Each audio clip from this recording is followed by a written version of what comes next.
We have to be on the move. You should be too. Appreciate you being here at the Voice of College Football for our weekly recruiting and transfer portal update on the move. Aptly named. You should be able to figure it out. Appreciate you being here. Leave those comments and questions. LeeAnn Herring right next to me, Director of Recruiting at the Rebel Walk. Hey, LeeAnn. Hey, Mark, how are you doing? Well, we've wrapped up NFL football, but that by any means doesn't kill the buzz for any football. It was not only a big weekend, obviously, in NOLA for all the pro fans and everybody getting that one last look at that Eagles Chiefs matchup, but more importantly, it was a huge recruiting weekend. Despite the dead period, like I always say, there's really nothing dead about the dead period when it comes to plenty of not just players but also coaches being on the move. It was a huge weekend in NOLA. Nike Next One debuted one of its programs this weekend. There was 33 of the nation's top recruits out of the class of 2026 representing each of the NFL teams participating in combine-like skills. We'll be talking a little bit later about some of the guys that really kind of stood out for us, some of the names that you probably know and kind of where they stand in their recruitment. Obviously, it's camp season. Camp season is full underway. Under Armour kicked off its camp season in Carrollton, Georgia. A lot of playmakers were en route. A lot of guys, not just like we say in the NFL when we talk about, or when college guys looking to up their stock. There was definitely a lot of stock risers and a lot of big names narrowing down the playing field. This is that season right now that a lot of the guys we've been talking about are trying to kind of decide where they're going to be taking their official visits. Most of the major universities and programs have announced their camp schedule, so we'll see a lot of the correlation between these guys, these prospects, seeing which camps are going to be hitting along with taking official visits. We see that some of the recruitments of some of the high-profile quarterbacks in the 2026 class could be up for grabs. And we also see a lot of quarterbacks, a lot of high-profile players that, despite their recent buzz during this offseason, as they continue to be stock risers, are still remain loyal and true to their program. So definitely a lot to talk about over the weekend, especially in the recruiting trail for the high school's top prospects. So let's get to it. If you are catching us right now on Twitter, you can jump in the chat on YouTube. So just follow the link and catch us on YouTube. You're fine on Twitter, but if you want to comment or leave any questions, got to join us on YouTube. So let's start with the coaching carousel first and foremost. And Damian Lewis, so if you got a few years on you, you know what he did on the field at the University of Miami. Excellent defensive lineman, moved on to the NFL. Stellar career, and going to Miami as defensive line coach, I see. The coaching carousel, surprisingly, Mark, other than past years, we've seen, I guess it was over 600, between 400 and 600 last year, position coordinators, position between FBS, FCS programs that made the move. The coaching carousel has been a little bit quieter this offseason, but again, in this day and age, a lot to consider. With big buyouts being a central focus, programs, GMs are definitely having to take a closer and more definite look on the hires and fires as far as where the movement goes. So we definitely have seen a lot more quieter coaching carousel. But yeah, Damian Lewis has been such a staple in Colorado. We've seen what Deion Sanders has done during his time at Colorado, being able to take a shift, and Damian Lewis has been intricate part of that movement as far as the defensive front. And now he's heading back to his roots, like a lot of coaches often find themselves doing, trying to make that next step. So he returns to South Florida, and it looks that Miami is going to hire him as the defensive line coach. LeeAnn, this is a trend that I got to think is going to take off here. I've seen this pop up a few times, and I got to think again with the player acquisition and the management of rosters and money and all of that, so much mirroring what goes on in the NFL. And now you're telling us that a former Atlanta Falcons director of football ops is emerging as a possible lead candidate to take over a similar position at the University of Florida. Well, like we say, sometimes when we see the transition from, college coaches, assistants making the move to the NFL and vice versa, I always like to use the line. It's not always, the grass is not always greener on the other side, but we're also seeing that programs like Florida that definitely have had a lot of restructuring issues. That was a big topic that we talked about, Mark, across this whole entire season. What was Billy Napier not going to do, not just on the field, to turn around the Florida Gators, being that early season dumpster fire? And he's done a great job doing that on the turf and doing that, offensively, obviously, with some new hires bringing in. But it all begins in the structure of your front office and your management, similar to what we see in the NFL's, NFL restructuring GMs. You got to bring in strong people to be able to lead not only on the turf, but also to navigate through these interesting times when it comes to NIL structure, roster recruitment, all those things that you mentioned. In Florida is looking to try to bring a little bit of that NFL culture, that NFL experience. In this next hire, we're hearing that former director of football operations for the Atlanta Falcons, Nick Polk, is the is maybe heading to Gainesville.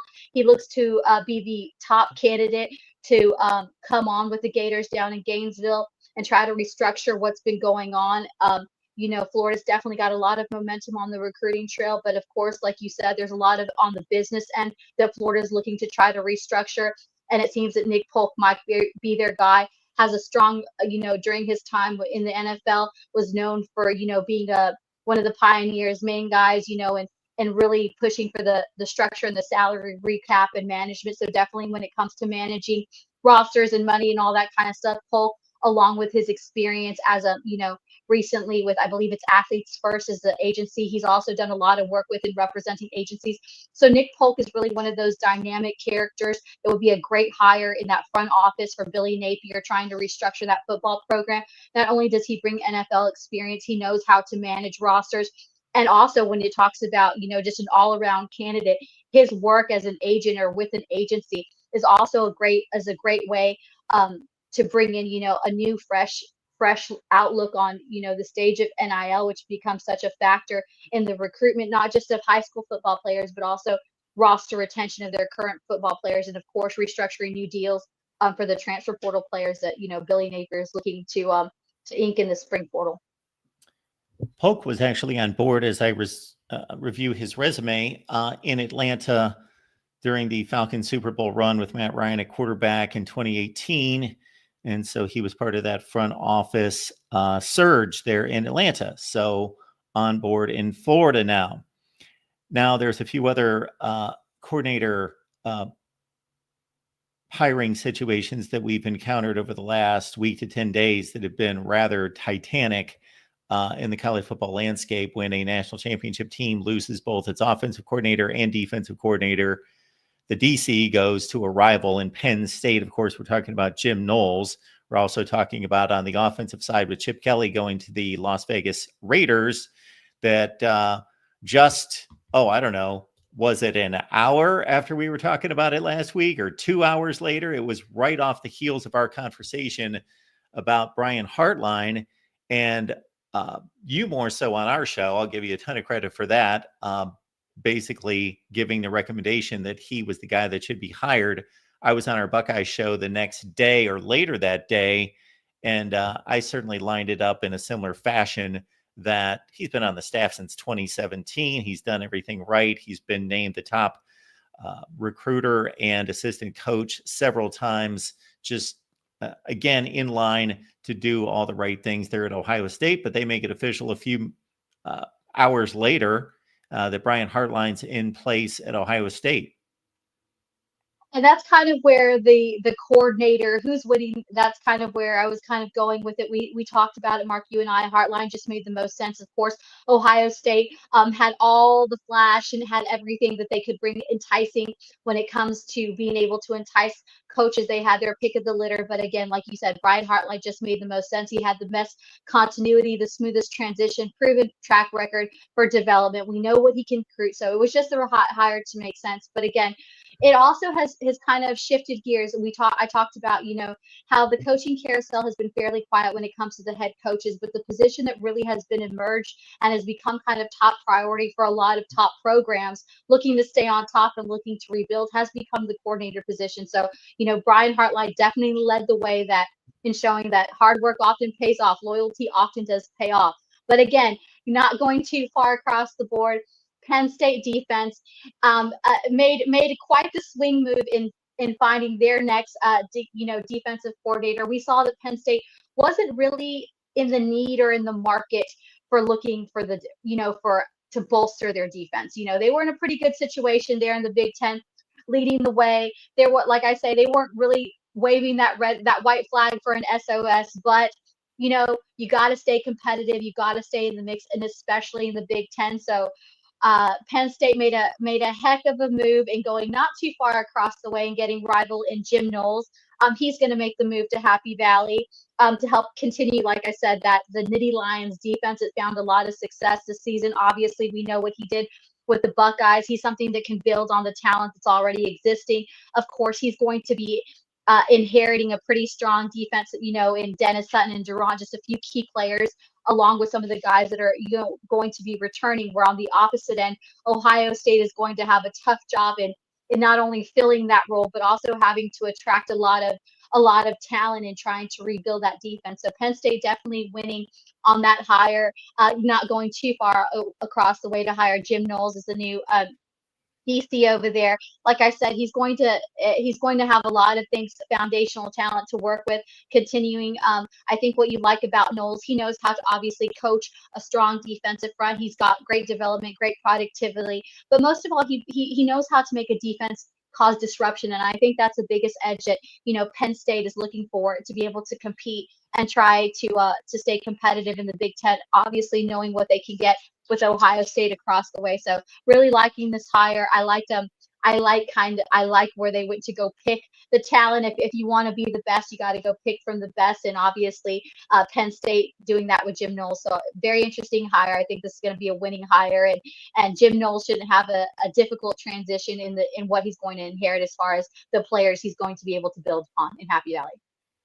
And just a few other aspects on these Ohio State moves. One would be that, again, we talked about the comfort that Ryan Day was looking for as he was transitioning from head coach / offensive coordinator and hiring an offensive coordinator for the first time, which was technically Bill O'Brien, but he was only in the office for 3 weeks before he went to Boston College. So it turned out to be Chip Kelly, and he and Ryan Day with a long relationship, mentoring situation. So he was very comfortable with Chip Kelly. Well, likewise here, in transitioning Hartline, who's been on campus in the program. Well, first of all, he was a player at Ohio State, but just as a coach since 2017, you're looking at 8 years. And on top of that, Ohio State goes out and they hire Tyler Bowen, who was the offensive coordinator at Virginia Tech, to run the offensive line. So he's the new offensive line coach in replacing Justin Fry.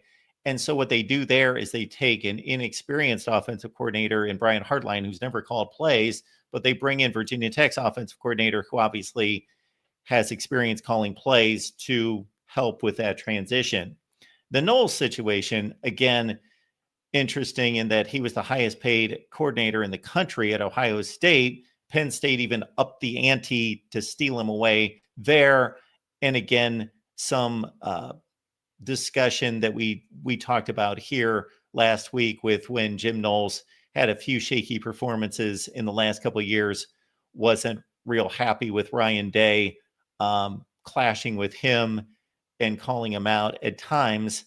And they had a big letdown against Michigan 2 years in a row defensively. Georgia in the playoffs ripped them up on the scoreboard. They had an airtight defense this year, had a bit of a shaky outing at Oregon, but bounced back from them. And certainly Jim Knowles with a great final run at Ohio State. And now he's going to try to beat the Buckeyes at Penn State. And that's been impossible for James Franklin. He's 1-10 against Ohio State. But finally, obviously, the thing that set up the Jim Knowles move from Ohio State to Penn State was, of course, former Indiana head coach Tom Allen's move to Clemson. Yeah, no, again, this is the hire that I was saving till the end, but I really like this hire all the way around. When that opening came up, all these things are kind of interconnected. It's really a smaller world, a lot less degree separation when it comes to coaching hires and the connection. And Tom Allen, DC heading over to Clemson, I think is just a great compliment for Dabo Swinney. When you talk about a guy who I really like because he has roots in everything, obviously his tenure as a Big Ten coach, his roots in Indiana, also a lot what doesn't get talked about is his strong roots as a high school football coach in Florida. That really opens up a lot of recruiting aspects for him. And then, of course, when he was at Ole Miss with Hugh Freeze, he definitely learned a thing or two, and vice versa. So for me, this is just a good compliment overall for Dabo Sweeney. And they also, we talked about coaches that compliment when you were talking earlier about, Heartline, not maybe an experienced play call as far as the offense, but bringing in an offensive line coach, it really does have experience. The same could be said over here with Tim Allen heading over to Clemson. I feel like outside of their coaching mantra, that Allen and Dabo Sweeney as a person, as far as their faith and as far as the way that they kind of approach the game and how they coach the game, are very complementary towards each other, very similar, but with enough differences to make this a match made in heaven again.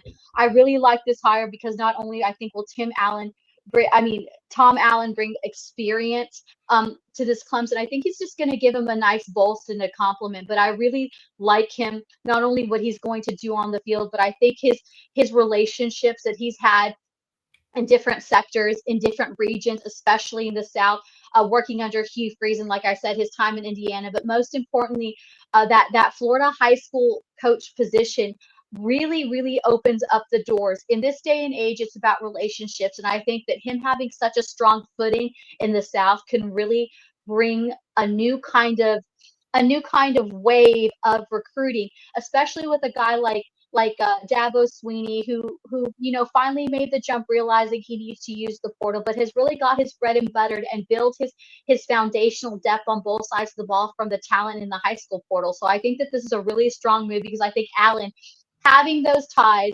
in so many different regions, especially being a known name in the Florida high school football coaching circuit, is really going to open a lot of doors, even more so for Clemson, to really dig deep and maybe start to build a roster that can find success at the high school level with high school recruits. So I really think this is a great hire, a really complimentary to what Dabo Sweeney's culture is at Clemson and what it is on and off the field. Speaking of which, just yesterday we recorded a segment with Jason Priester from the Clemson Insider talking about some of their recent pursuits on the recruiting path. So check that out on the Clemson channel.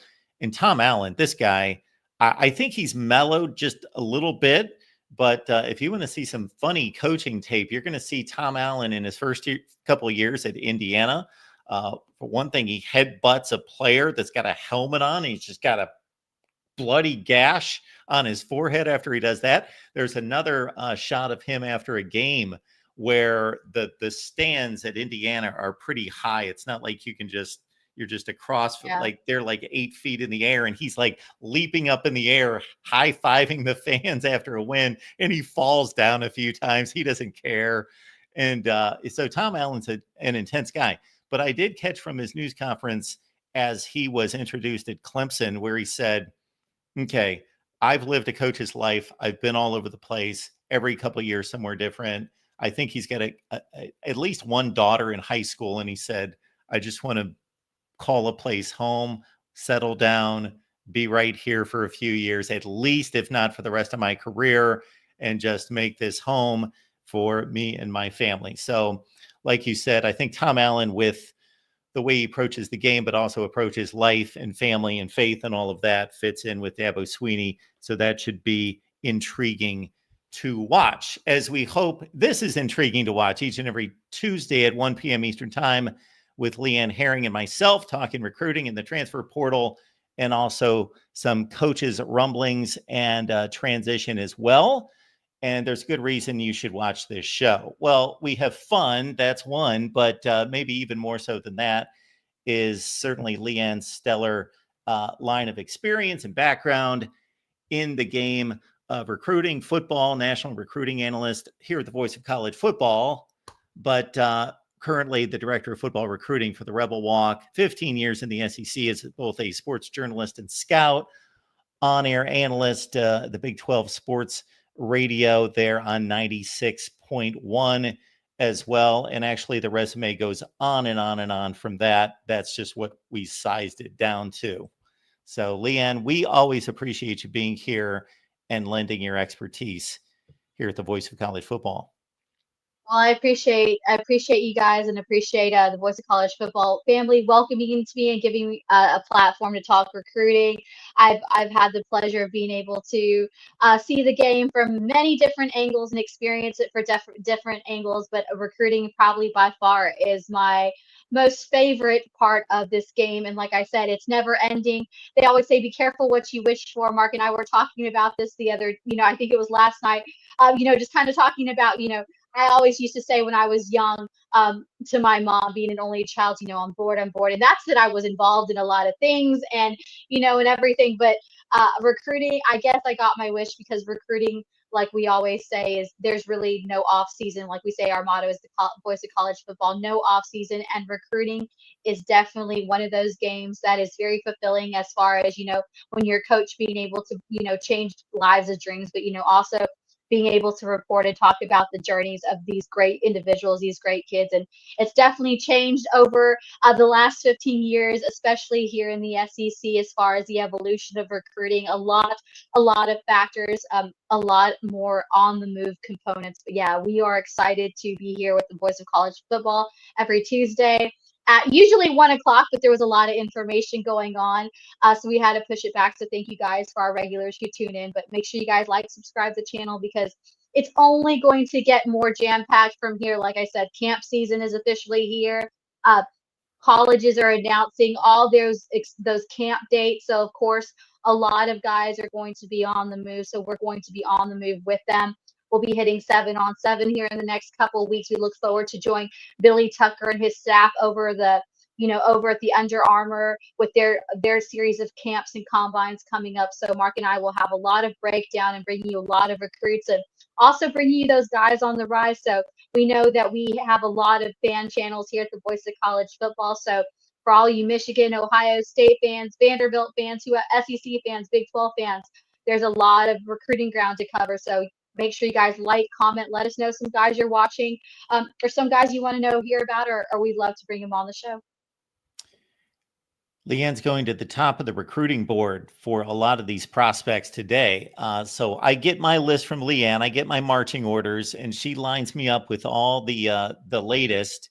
And I didn't have to go far down the recruiting rankings to find these guys. We're talking about high end, starting with #1 edge rusher, Zion L. And what's going on possibly with him. I know that you're impressed with both he and a certain quarterback that we've talked about in recent days. And their long-standing commitments, and we'll see if they go to the finish line. We shall see, but not necessarily choosing the highest end program on their offer list and staying committed for a long, long time. Exactly. In this day of age in NIL, so many shifting, moving parts, even in the off season, like I said, dead period. It is a no contact period. There's no in-person visits, no evaluation. So I always say that this is when the coaching staff really has to up their game to keep up those relationships, as communication can only be done electronically via DMs, calls, text. So there's always that constant communication line. So it's always going to be who can step up their game, which program can step up their game. And the next two gentlemen that we're definitely going to talk about made a splash, but in this day and age of where there's so many fast moving pieces, the NIL is constantly upping up the ante when it comes to high profile programs looking to entice top talent like Zion Ali and Keyshawn Henderson, who we're going to be talking about here shortly, but they still remain loyal in this day and age. And loyalty has become a central factor in these two recruitments. While plenty of people were flocking to NOLA, obviously, to see that crazy game of the Philadelphia Eagles defeat and put an end to the Kansas City Chiefs in the NFL. Plenty of the nation's top prospects, like I said, were debuting in NOLA, on Saturday, on the eve of Super Bowl Sunday, at the next one to be performed, to continue to get those live reps and get evaluations open, continuing despite these guys being the top recruited guys. We also have to remember that there's easily somebody that's just a little bit lower looking to knock these off and continue to the ranks. So Deanna Lee has been committed. He's from St. Francis, the 5-star edge out of St. Francis. despite many suitors knocking on his door and still continuing to knock on his door, he decided to go with Maryland. He's been committed to Maryland since December and still remains locked in with the Terps, as he said, and he made an impressive showing this weekend. He says that he will continue. He really likes Maryland, not only for its home atmosphere he shared with national media, but also because they've remained on board, and he really wants to go to a place. Even though we know his elite talent, we see what he can do. He's a number one. He's a number 4 overall, player in the country right now. Number 1 edge, number 2 to come out of Maryland, as you can see up there, with a 247 composite and player rankings. But he wants to go to a program where he can be an instant impact player, which we're seeing, a lot of players of his caliber, blue chip talent, despite all these big suitors, these big programs who can offer a lot more as far as NIL and in other areas where we've seen become such a central part of the recruitment in this day and age. Zion Lee says he remains to Maryland now, just because he's still, not to take this wrong, he also shared that he will be taking, other visits possibly. So some of the programs that he might be visiting, that he still wants to check out, he shared, was obviously South Carolina, Penn State, Ohio program, and then a couple programs to watch that have really been coming on as of late, that have really been catching his attention. Auburn. Hugh Freeze has really upped up the recruit. He's going to be Auburn's a name that you're going to be hearing, and a lot of these kids we're going to be talking about. They've really not only stepped up their NIL offerings, but just their overall recruitment, and have really been taking a liking to some of these big time groups. And Ellie's one of those to watch in Auburn, trying to make a late push and trying to schedule a visit.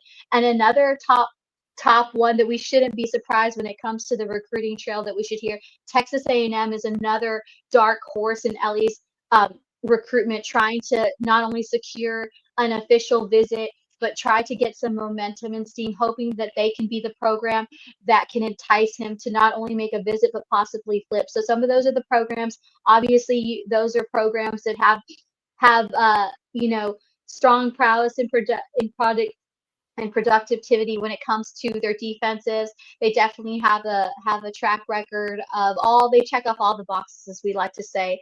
But again, Zion Lee, number 1 edge in the country in 2026, despite having all those suitors, still remains loyal to Maryland and wants to build in Maryland. All right, let's talk about a certain Texas quarterback. They're out of the metro area in Houston, which just has a ridiculous amount of talent.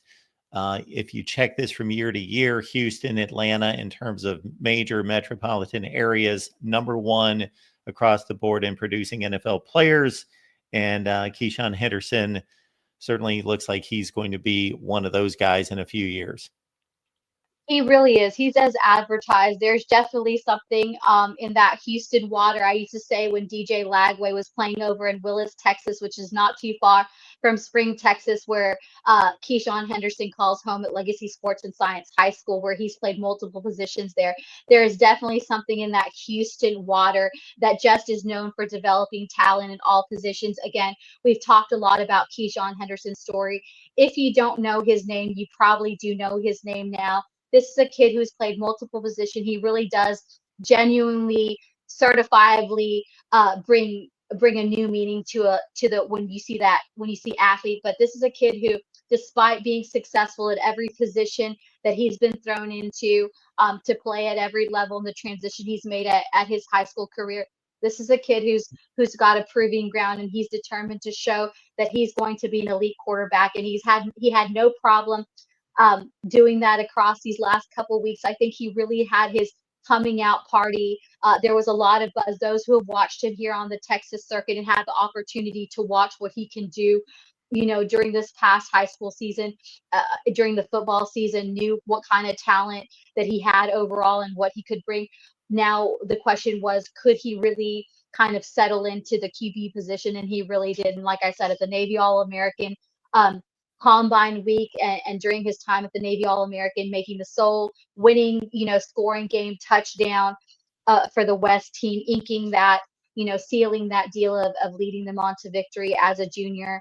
really just set the tone. And ever since there, everybody has been knocking from Auburn to North Carolina to Georgia to Florida State and to obviously Ole Miss. Lane Kiffin, we all know what he does when he sees a top quarterback, and Keyshawn Henderson has definitely become one of those guys on the Ole Miss radar, and he continues to be. But again, um, in a day and age where so many things that appear to glitter not always gold. Again, Keyshawn Henderson is definitely taking that to the new level. He's another kid that, despite his 5-star status finally arriving, it started off with rivals, making him a 5-star, and now everybody's followed suit and is on the Keyshawn uh, Henderson bandwagon, and rightfully so. He's really proven over the last month, just being out there in those live reps, just what an elite quarterback he has the potential to be. And he did no different this Saturday, really, with an impressive arm, just solidifying his case that he has no problem being the next quarterback. But the question is, where does he want to do it at? Now that he's reached that elite blue chip status, now that everybody's knocking his door, is he going to stay in Houston? And for the time being, it appears that Houston really does have the strong footing, and they really haven't let off the gas, on his recruitment, and they continue. And Keyshawn Henderson is very much in lockdown with Willie Fritz in Houston. The saying over there is Houston, the key to the city, and they definitely see Henderson as being that guy. And with Henderson's loyalty, this is not only a win for the Cougars, as I say each week that I continue to talk about him on the field, is also a win on the recruitment trail, because so many of the Houston emerging talent that has been considering kind of maybe leaving in state or going to other programs like Texas or Texas A&M that are close by are considering, making official visits and now visiting Houston, because they see a kid like Keyshawn Henderson, who's that in-state grown talent, continuing to be loyal. But again, the unique thing about Keyshawn Henderson, again, just much like Elite, he's using his recruitment and all these interested suitors as a way to network. He's locked in with Houston and Willie Fritz, and he wants to build there. Obviously, with Slade Nagel coming in from LSU as the offensive coordinator, there's a lot of bright side in turning things around down for the Cougars. But Keyshawn Henderson shared with the national media that you never know what can happen down the road. So he's using all these new open doors as far as his recruitment and his rising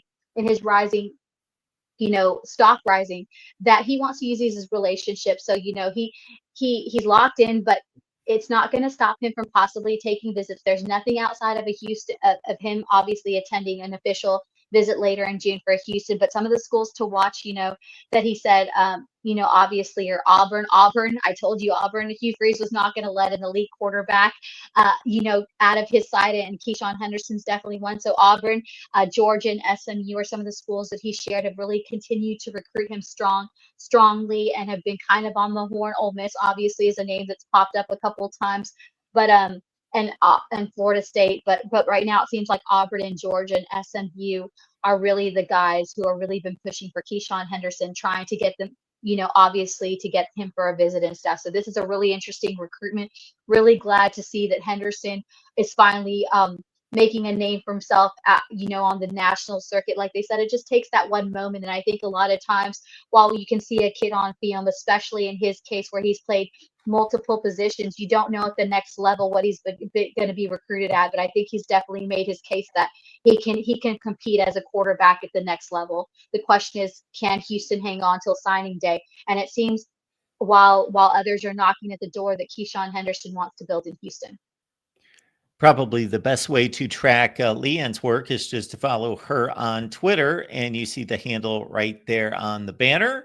And LeeAnn and I get together to break down the transfer portal and recruiting each and every Tuesday at 1 p.m. Eastern time. So please join us. And if you're following us on Twitter, that's great, as we are continuing to gain viewers. But you can make your comments and questions right here on YouTube. So just follow the link over here. I got to say, with this next note here concerning a couple Oregon quarterbacks, because I saw that they had committed, I should say, two of the top 100 players in the nation, both quarterbacks, one Akili Smith, the other one a guy that we've talked about in Jaron Siwi Segapulatelli. So I don't even, I was in the process of trying to guess which one we're talking about here. Well, it's neither one of those Oh, two, but again, 2026 is loaded with quarterbacks. We've talked plenty about the 2026 class. I think this is one of the top classes that really has a consistent four-star, five-star quarterback. That guys that we've talked about, from Ryder Lyons to Keyshawn Henderson to Landon Duckworth, who we'll talk a little bit later. These are, I mean, the 2026 class is just loaded with overall athletic talent. But when it comes to the quarterback positions, I feel like this is the class that a lot of top programs, especially in the SEC, have really decided to kind of test the waters, Mark, as far as going all in and not, a transfer quarterback, but, going into that 2026 high school class and possibly building. But could the Oregon room be a little too full for this next guy? He's a 2026, been on the rise, catching plenty of eyes. He's a commit. Jonas Williams, he's on the rise, but is he on the move? Like I said, those are Oregon has done a good job of landing some top QBs despite the movement back and forth. And is this getting a little too close for comfort? Lincoln Way East quarterback Jonas Williams, he's really drawn a lot of attention. Of course, Ole Miss has been in the mix. Lane Kiffin is really pushing. This is a kid that Lane Kiffin is really hoping to bring down his way, putting in an offer, making a personal visit. But again, I don't know if Lane Kiffin's going to win this battle, and it might be okay because he's got a couple other quarterbacks on his eye. But again, no different on Saturday. He continued to impress down in NOLA with his arm, with his ability. Maybe not getting the most reps, but again, definitely showing why he's become an elite quarterback and a blue chip. But again, but prior to his commitment to Oregon, LSU was the one who had to bow down gracefully, and they lost Williams' commitment. But they are going to be one to watch. Like I said, despite him being committed, a school that really wants a kid, they never really stop recruiting you. And LSU is one of those schools that, despite Jonas Williams being committed to Oregon, they still continue to recruit him. So look for LSU to continue to build. It appears that they are really still in the high graces and still in constant contact with Williams, hoping that they can kind of sway him.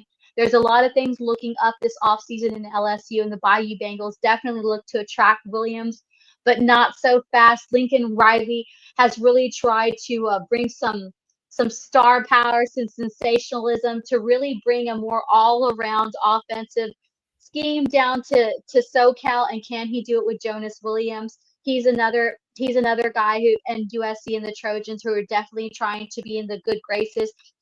There hasn't been any confirmation of visits and so forth, but those are two teams to watch that are really trying to pull at the heartstrings and really try to make Jonas Williams feel that maybe that Oregon quarterback room right now might be a little too close for comfort. Why not come to not too far to SoCal and be that guy? And LSU is definitely trying to make up for losing the first time. They're definitely trying to show the change down in Baton Rouge, and what playing in the SEC, what kind of momentum developing in the SEC. They're really looking to kind of turn the tables and try to make a good flip here. So that'll be an interesting recruitment.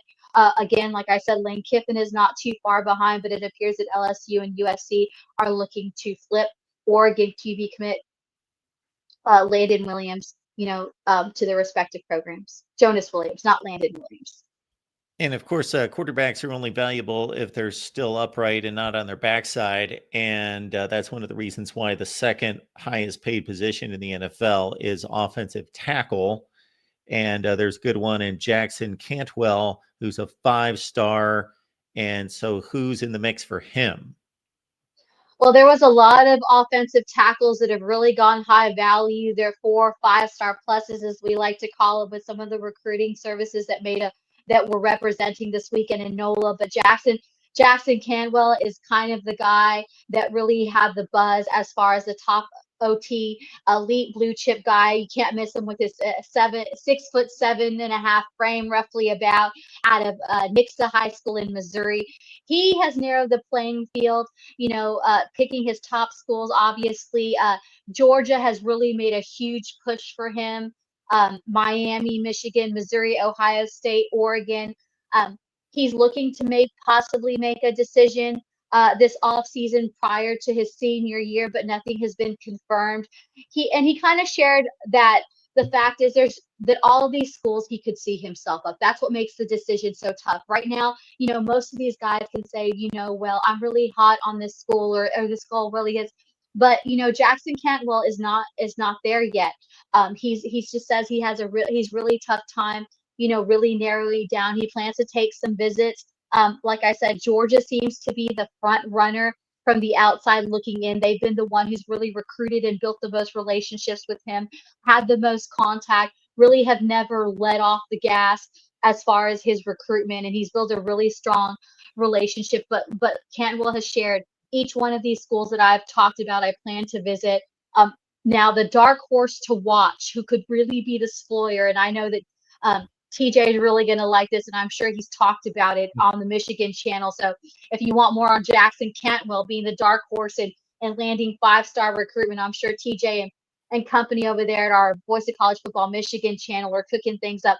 I really like Michigan in this one. And I say this because in the age of NIL, as far as offensive linemen, Michigan has really stepped up its game. Like I said, we see it every time in the NFL. The offensive tackle is a much loved position, obviously, because invested.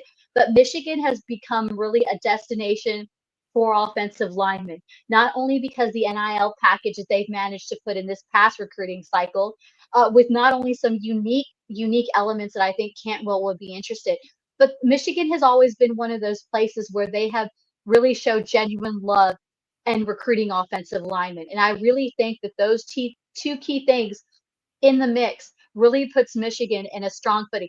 Not that Georgia and some of these other schools, but I think Michigan is one of those schools that sets itself apart because they really do value the position of offensive line. It's not just a bunch of fluff where they're saying, we love you, we want you, we can offer you, this amount of much of money, and then it dies down. They love their offensive linemen. They show them through their actions, and I feel like Jackson Cantwell, with their so much lack of separation, where he said it constant over and over, there's no clear front runner. I could see myself at all these schools. Michigan above Georgia, I really think has that edge because they've just shown historically across the line, across the board, how much they value their offensive line and very much be welcomed at Michigan. So while I think Georgia has the lead from the outside looking in because they've had the strongest, longest relationship in trying to land him, I really do believe that Michigan will find a way and have the edge because they just have a long-standing value in the offensive line position. And I think that is something that a kid like Cantwell values. He knows that going to any one of these programs that he's named here, he's going to find, as far as the financial end of the package, it's going to come to him. He's going to be valued. But I do believe in what you hear from Cantwell when he speaks to media and, kind of what he talks about is he's looking for the long haul. He wants to look like a place that not only going to value him as an offensive lineman, but more importantly, is going to set him up, outside of the world of football. Of course, after spring practice in May and June, a lot of these individual team program camps get revved up with a lot of the younger players in the high school ranks trying to impress for a couple of years down the road. But in regards to the big and national camps, it's almost time to go to camp again here. I know you're keeping track of Caden Prothrow, a top tight end who's got a number of suitors there in the SEC. Camp season is officially kicked off this weekend in Carrollton, Georgia. The Under Armour camp season was welcomed hundreds and hundreds of prospects, not just of the 2026 class, but some of the top talent. But probably the headlining guy, let's change a little bit, still talking on offense, but a position we don't talk a lot about and doesn't often have a lot of elite rankings in this, and when we talk about the recruiting it. But Caden Prothero is an elite blue chip tight end that everybody, every top program, every top conference has been looking to land. And the question is, some of the names we're going to mention obviously are the typical ones that we would expect to hear, especially when it comes to landing elite programs. But the one I'm interested to see that can make a late push is Texas. Can Texas make up for lost time? And I say this because Texas is trying to creep in landing a visit. Prothero says he's going to end up being at Texas, and it looks like they are going to close his officials. But I say this because Texas has yet to see him step foot in Austin. They have a lot of recruiting ground to make up. And with him being such an elite prospect, can Steve Sarkisian really be able to, up the names that we're going to talk about? So again, this is a kid that, I use a phrase a lot, the same as advertised. Caden Prothero, when you see him coming off the bus, he checks every box. I mean, he's as advertised. When you see his offer sheet, I mean, his offer sheet is one that you would be envious of. There's every program from top to bottom, from every conference that wants this kid on their offense as a tight end. He's got a remarkable speed, deceptively speedy, and of course his frame, is massive. So again, he fits all the typical, checks off all the boxes, like we like to say in recruiting as far as the tight end position. And not only does he excel on the football field, Mark, he is not just a dual sport athlete. He's a tri-sport athlete, a three-time state champion in football, also plays basketball and also plays baseball. So when you're talking about a kid who really brings a lot of athletic ability to the table, his name is right by it. His picture is right by it because he is as advertised. He definitely has no problem adjusting. Obviously, most are recruiting him as tight end, but it'll be interesting to see. He's one of those players that you really could make it a plug and play guy, possibly as a big bodied end wide receiver. But for now, everybody's recruiting him at a tight end. But again, he's one of those players that has so much athletic ability, so versatile, that could easily be used in the playbook at a lot of different areas as far as the offensive playbook. But for now, he's kicking things off in Athens, Georgia on May 30th. He's set to visit Georgia. He's going to be heading over to Tuscaloosa on June 6th to see Bama. Then he's also going to go to the rival Auburn. Like I said, Hugh Freeze is not going to let any top recruit get out of his mix. Auburn is a name that you're definitely going to be hearing a lot about. He's set to hit the Plains on June 10th. But again, Florida, also another program making a big push for him. Obviously, DJ Lagway, being the young quarterback he has also been on the recruiting trail, helping recruit a lot of the top young high school talent. And definitely Prothero could be one of those guys that they use in early on. So Florida is definitely gaining momentum, set there to be June 13th. And of course, can Texas make up for lost time? They come a little bit later to the mix. But as of now, Prothero says he's going to be visiting Austin for the first time on June 20th. So clearly, when it comes to officials, why I say that this is a huge deal as far as Texas being able to earn a visit. When it comes to official visits, as far as these guys, especially like top guys, we have to remember that it usually goes to the programs that have been recruiting the longest with the strongest relationship. So it's really interesting to see in the last couple of weeks what Texas has brought to the table. So we'll definitely be talking to some of our Texas insiders to get more info. What Texas is bringing to the table to be able to earn an official visit, because there's a lot of programs that he's visited that aren't getting officials, that probably been in more contact than the staff has at Texas. So again, and it could also be, with Arch Manning coming up as the next guy on deck, why not have another young guy with a lot of talent like Prothero be up in the mix too? So it's going to be interesting to see what Texas has brought to the table to close the show and earn that visit. But again, I look for Florida to kind of be in the dark horse again. I like what DJ Lagway is doing up there, and I think Texas and Florida bring a unique mix to the table, because I think unlike the other programs, they're willing to possibly bring on Prothero in a lot sooner as far as the competition to possibly earn a 1 or 2 string start. So I really like where this is going. Those are two programs that are anchoring on young quarterbacks in this upcoming season. So I think Prothero, as far as Florida and Texas, might have a slight edge as far as my dark horse choices. But again, I think it's going to be interesting to see the chemistry and what Texas is bringing to the table late in the game to be able to earn an official visit for one of the top tight ends in the country.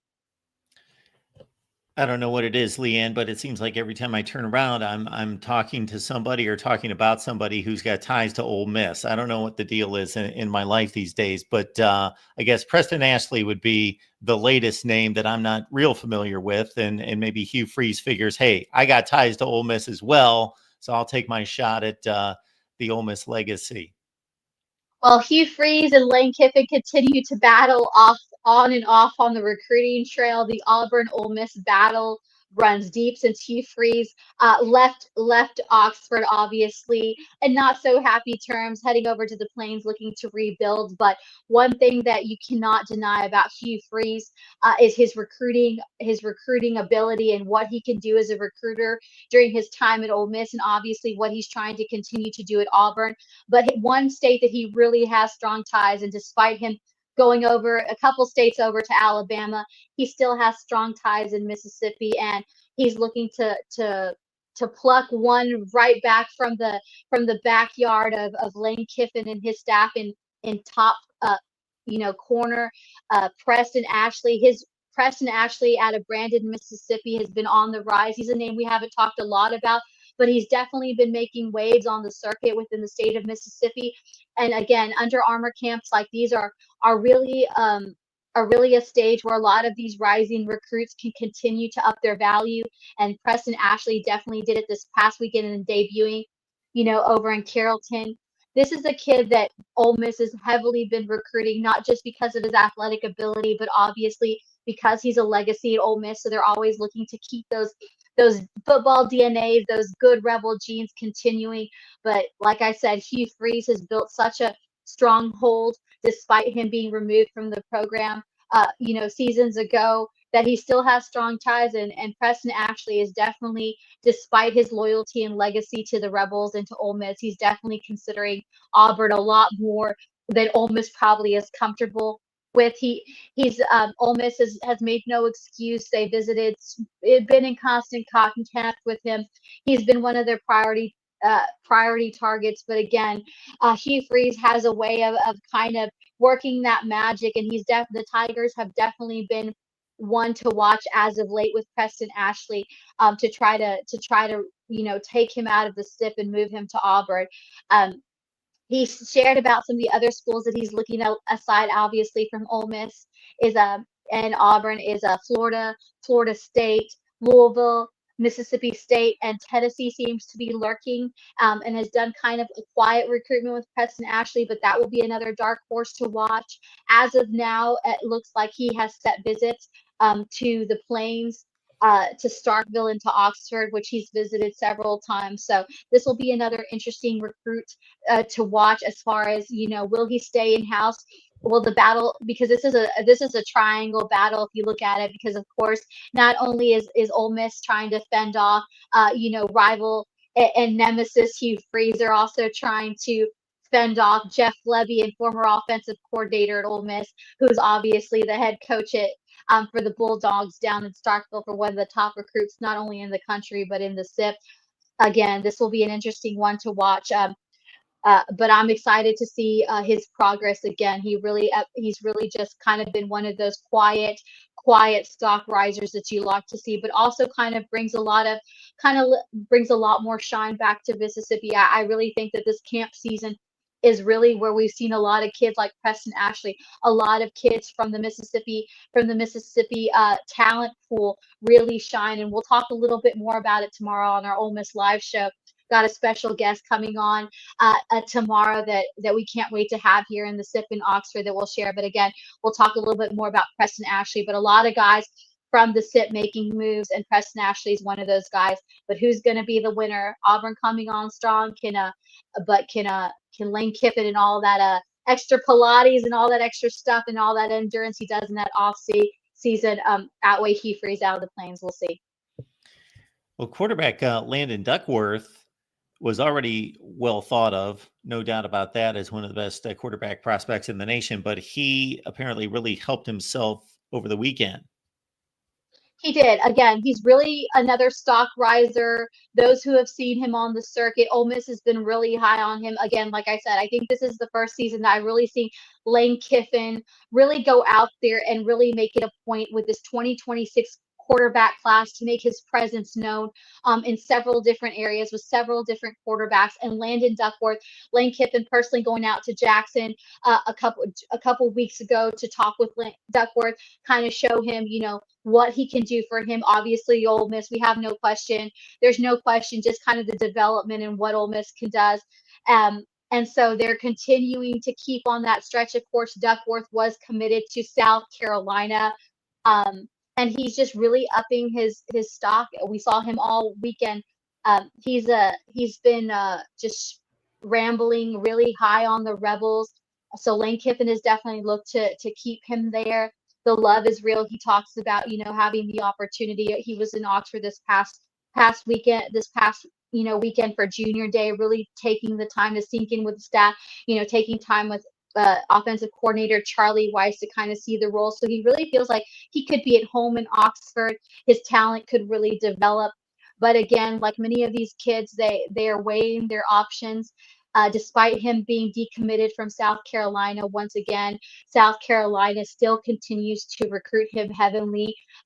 He does say he's still in contact with South Carolina. They are by no means off the board, but he's really using this time, like many kids are that often open up their recruitment and decommitment, to just really look at other options and kind of see, really take the process in and really see what's going to be a fit for them, because this is a life changing for them, not just on the field, but also off the field as well. So Duckworth is also looking at South Carolina. They still continue to recruit him.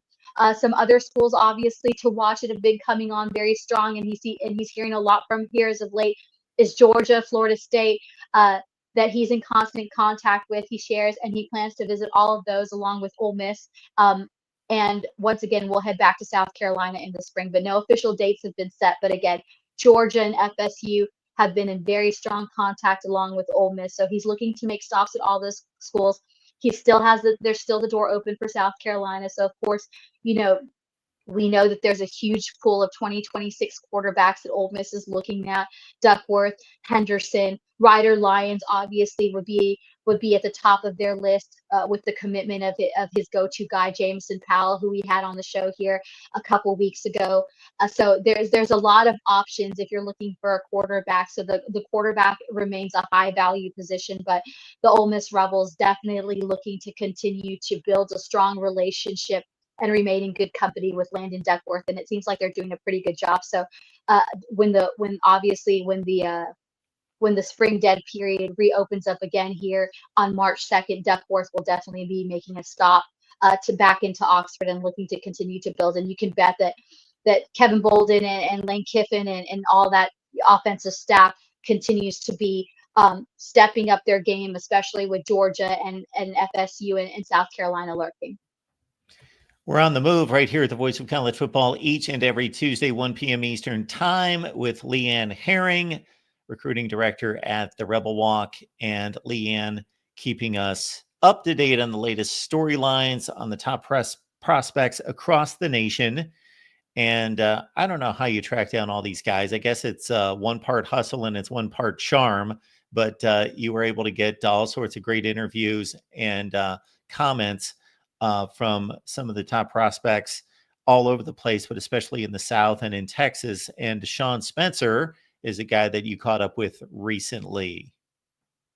I did. I wish we had more film to watch. And as the season progresses, this off season, we'll try to bring in more film. But again, it was a quick turnover weekend. But as much as we like to talk about the 4 or the 5 stars, one of the things I want to make it a point on the recruiting show, because you never know where you can find some gems, is talking about the guys who are really building their stock. Because remember, in the high school recruiting game, when the portal came into play, it changed the game.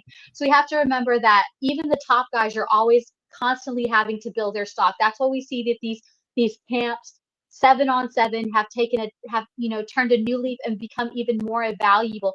Not just to the top guys, showing it and continuing to show, hey, this is why we deserve to be 4 stars, but for guys like 26 wide receiver Deshaun Spencer, This is a kid that I had the opportunity to see on film. So I can only imagine what he looked like in Carrollton, Georgia, to the live scouts and all our media guys who were out there this weekend. I mean, this is a kid from all the talent that there was there this weekend. And believe me, folks, there was plenty. This kid caught my eye. Never, especially when it came to the one-on-one marks, just watching his film, he jumped off the page. He's from Sarlin, Alabama. Of course, we know all about Sarlin, Alabama, big high school powerhouse coming out of Alabama, great for developing talent. I don't think that there was a player, like I said here, that didn't up their stock if it wasn't for this kid. I mean, this is a kid, he gets his speed, and I should have seen it from the jump before I knew his background. He's a former running back who's transitioned to a wide receiver, so that should explain the nasty footwork. And what I always say when I'm looking at a wide receiver running back, I don't care if you can run a fast 40 in a straight line with no one blocking you. Where I want to see is you on these one-on-ones with a guy that's not on your team. But more importantly, I want to see if you can cut in current situations when there's a lot of chaos, especially if you're being recruited in a top level program like the SEC. I want to see, can you make moves? Can you make moves on the fly? Can you read what's going on? And, and Deshaun Spencer did that for me. Like I said, he was just really impossible to guard the whole entire weekend watching his film, like I said. And this was just for me watching the short film and clips that I was able to see that he sent. And, just kind of looking for different national media colleagues that were able to be there in person. And he's only 5'11". So again, despite his smaller frame, 190, his speed, his ability to cut, his misdirection, his mismatch when it comes to having on those one-on-ones was just really impressive. He just knows how to create chaos. And I'm going to say it, when you can change that kind of direction as a wide receiver, running back, athlete, whatever he wants to call himself, on the fly, just like he did, and be able to fend off that kind of talent that he did, because there was some big top names going across from him on that defensive side of the ball. He had no problem. So my winner of the Under Armour All-American stock riser, Deshaun Spencer, running back turned wide receiver. I'm telling you, that's why you got to go recruit running backs, because those are the kids that are plug and play guys. Forget about their not so ideal frame. That speed and their ability to cut, and just his ability to have that internal radar was really impressive. I think we're going to see a lot more out of the Alabama wideout. But again, I had a chance to talk with him just a few hours ago, coming off a weekend. We got to remember, these kids, I think, I thought I was a jet setter when I was on the road a lot, or especially during fall season. But man, these kids probably take the cake mark. They go from, even in the off season, like I said, they're playing 7-on-7. They're taking on, being a high school student. Some of them are playing multiple sports, like we said earlier. Not only are they playing football, they're probably playing track, baseball, basketball, all these, they are on the move. And it's only fitting that they would be featured on our show. But I got a chance to talk with Spencer, kind of just to talk about, his overall experience. He said that his overall experience from camp this weekend went really great. He got to compete with some of the best athletes in his class. He was really appreciated being mentored by the coaches. He said that really gave him an opportunity to see, the development of players, and having that experience to be mentored under great coaches, which a lot of these camps provide. I mean, it's like an all-star setting in a one-day setting where a lot of elite players get to go head for head and get that much better. They continue that separation. He said he really got a chance to see where he was as a player and what he really needed to develop and get better.